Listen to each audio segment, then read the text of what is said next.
All right, we're talking about hydrodynamic suspension. We're talking about oil clearances. So I made this little drawing here. It's got these crossed off areas here. That's the bearing shells. Lower bearing shell from here around. Upper bearing shell from here around. And then we're looking at, here's the crank journal in green. And then the oil suspension around the journal is this grayed in area here.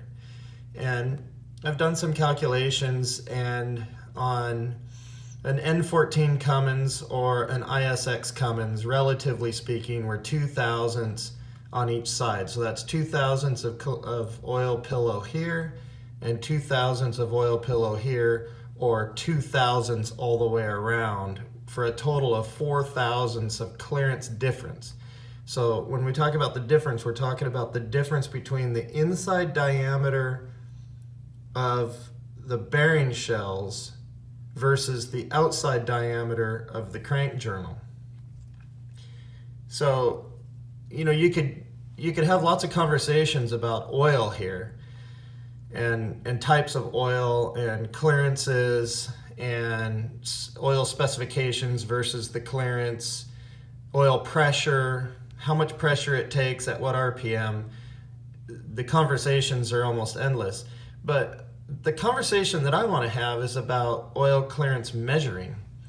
And one of the things that I did is I took my specifications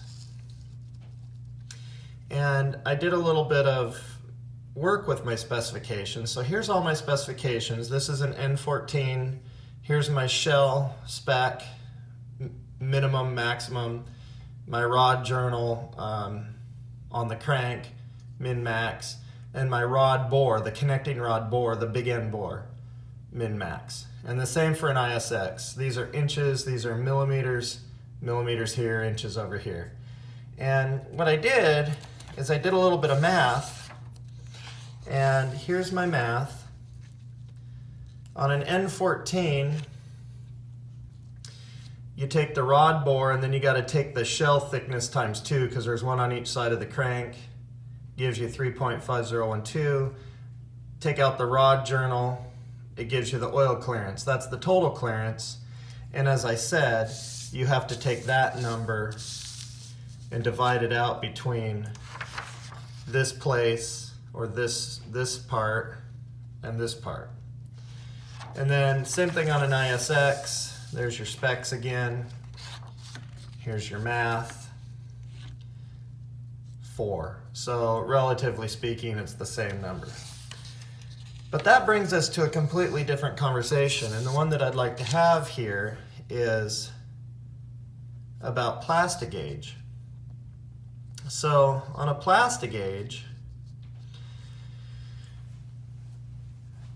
if you think about your bearing shell, and I've made this larger so it's easier to look at. Here's your bearing shells, lower and upper.